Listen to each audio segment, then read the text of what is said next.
Technology Committee says UK government approach to artificial intelligence is behind EU and the US. Threats to privacy, copyright and employment calls for countries to take action in AI regulations. From the United Kingdom, here's Ryan Florentino for the reports.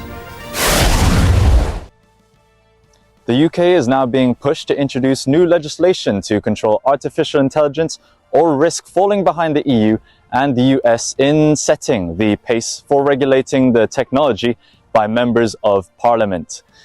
Rishi Sunak's government was urged to act as it prepares to host a global AI safety summit at Bletchley Park in November.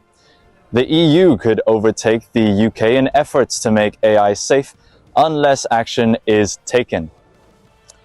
A spokesperson highlighted the summit and a £100 million initial investment in a task force to encourage the safe development of AI models.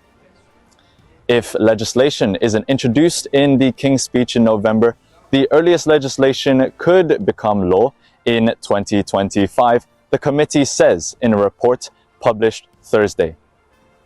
A key part of his plan is the November summit, which the government says will be the world's first major global summit on AI safety.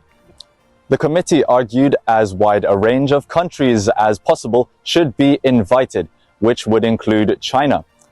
The use of copyrighted material to train AI systems is also one of the challenges. Generative AI systems can now create new works in the style of famous artists, actors, and musicians. But to pull off this feat, AI is trained on huge amounts of copyrighted material.